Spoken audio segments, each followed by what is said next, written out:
अस्सलाम वालेकुम फ्रेंड्स, कैसे हैं आप लोग। जी मैं उम्मीद करता हूं आप लोग बिल्कुल ठीक ठाक होंगे। अच्छा, आज की ये जो वीडियो है शुरू से लेकर एंड तक ज़रूर देखें। इसमें मैं आपको अपडेट्स दूंगा, जितने भी आप लोगों के क्वेश्चंस वगैरह हैं मैं इस छोटी सी वीडियो में आपके तमाम क्वेश्चंस का आंसर दे दूंगा। जो लोग सऊदीया जाना चाहते हैं वो पाकिस्तान से डायरेक्ट नहीं जा सकते, इसलिए बहुत ज़्यादा फ़ोन आते हैं कि सऊदीया जाने के लिए उज़्बेकिस्तान का वीज़ा चाहिए। जी, उज़्बेकिस्तान का स्टिकर वीज़ा मिल जाता है। इसका डिफरेंट टाइम है, जिस तरह के पैसे पे करेंगे उस तरह का टाइम है। ये वीज़ा 2 हफ्ते में भी मिल जाता है, 1 हफ्ते में भी और सेम डे भी मिल जाता है, लेकिन पैसे ज़्यादा हो जाते हैं। बहरहाल ये है मुख्तसर के उज़्बेकिस्तान का स्टिकर वीज़ा मिल जाता है बगैर किसी डॉक्यूमेंट्स के। इसके बाद बात करेंगे किर्गिस्तान की। किर्गिस्तान का इलेक्ट्रॉनिक वीज़ा है, वो भी 24 आवर्स के दरमियान मिल जाता है। तो ये चीज़ क्लियर है कि उज़्बेकिस्तान और किर्गिस्तान दोनों कंट्रीज़ ट्रैवल के लिए ओपन हैं। तुर्किश एयरलाइन यहाँ पे जाती है और दोनों कंट्रीज़ ओपन हैं, आप लोग ट्रैवल कर सकते हैं, दोनों का वीज़ा भी मिल जाता है। इसके बाद लोग पूछते हैं कोलंबिया का। कोलंबिया का इलेक्ट्रॉनिक वीज़ा है और इलेक्ट्रॉनिक वीज़ा 2 हफ्ते के दरमियान मिल जाता है। 2 हफ्ते में कोलंबिया का इलेक्ट्रॉनिक वीज़ा भी मिल जाता है। कोलंबिया साउथ अमेरिका में वाक़या है। इसके बाद लोग पूछते हैं पैराग्वाय का। पैराग्वाय का स्टिकर वीज़ा है, ये तकरीबन 4 से 6 वीक्स के दरमियान मिलता है। 4 से 6 वीक्स के दरमियान पैराग्वाय का स्टिकर मिल जाता है। गयाना का स्टैंप वीज़ा है, और एक स्टैंप वीज़ा है जो एम्बेसी से मिलता है गयाना का। दूसरा प्री अप्रूवल होती है वीज़ा ऑन अराइवल के लिए। वो आपके पास अप्रूवल आएगी तो आप लोग वहाँ जाएंगे, जब एयरपोर्ट पे पहुंचेंगे तो आपके पासपोर्ट पे वीज़ा स्टैंप करेंगे। तो ये एक पेपर होता है, मिनिस्ट्री ऑफ होम अफेयर से निकलता है। जब कोई बंदा आपकी वहाँ पे गारंटी देता है तो फिर प्री अप्रूवल इसे कहते हैं वीज़ा ऑन अराइवल के लिए। तो ये भी मिल जाता है, गयाना का स्टैंप वीज़ा भी मिल जाता है। अभी तक ये वीज़ाज वगैरह हैं जिनका काम हो रहा है, जो गारंटी से मिल जाते हैं। इसके बाद लोग पूछते हैं ब्राज़ील की एम्बेसी। ब्राज़ील की एम्बेसी इस्लामाबाद में बंद है।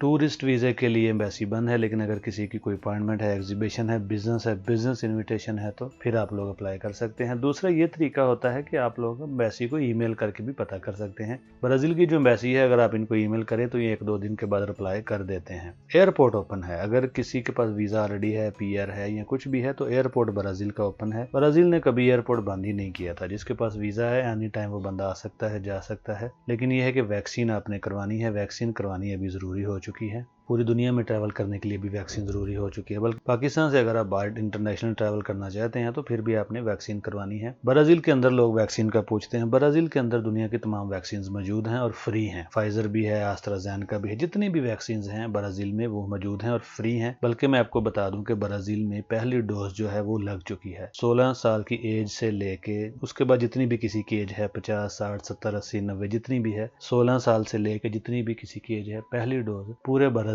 के अंदर लग चुकी है। और दूसरी डोज जिनकी एज 50 से 90 तक है उनको दूसरी सेकंड डोज भी लग चुकी है। अभी जो 50 से नीचे लोग हैं उनको सितंबर और अक्टूबर में ये सेकंड डोज लगाएंगे, लेकिन 50 से ऊपर 80, 90 जितनी भी किसी की एज है उनको सेकंड भी लग चुकी है। ब्राज़ील की बहुत बड़ी आबादी है, लेकिन बहुत क्विकली इन्होंने वैक्सीन कर दी है। वैक्सीन फ्री है ब्राज़ील में और अपॉइंटमेंट की जरूरत नहीं है। आप किसी भी सरकारी क्लिनिक में जाके वैक्सीन लगवा सकते हैं।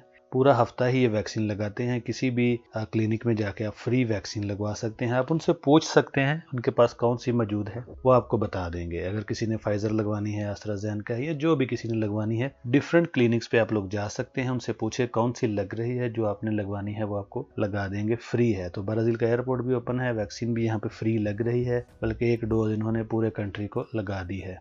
दूसरा, अगर आपका तलक पाकिस्तान, इंडिया, बांग्लादेश किसी भी कंट्री से है तो वैक्सीन ज़रूर करवा लें। वैक्सीन की 2 डोजेज करवा के इसका सर्टिफिकेट भी ले लें। इसके सर्टिफिकेट के बगैर आप लोग ट्रैवल नहीं कर सकते। जब आपने ट्रैवल करना है तो उस टाइम आपने PCR टेस्ट भी, कोरोना का टेस्ट भी करवाना है, लेकिन वैक्सीन अभी पूरी दुनिया के लिए लाजमी हो चुकी है। तो ये एक छोटी सी वीडियो थी जिसमें मैंने ब्राज़ील की एम्बेसी का, एयरपोर्ट का, वैक्सीन का सारा आपको बता दिया है। बाकी ये है कि ब्राज़ील आने से पहले ही ज़ुबान सीखनी शुरू कर दें। यहाँ पे लोग पुर्तगीज़ बोलते हैं, इंग्लिश नहीं बोलते। आने से पहले ही कोशिश करें ज़ुबान सीखनी। जो बेसिक बातें हैं, बेसिक लैंग्वेज है, आने से पहले ही सीखना शुरू कर दें। बहुत शुक्रिया, thank you very much. Video अच्छी लगे तो लाइक और शेयर कर दें। मिलते हैं जनाब कल एक नई वीडियो के साथ, तब तक के लिए इजाज़त दीजिए। खुदा हाफिज़।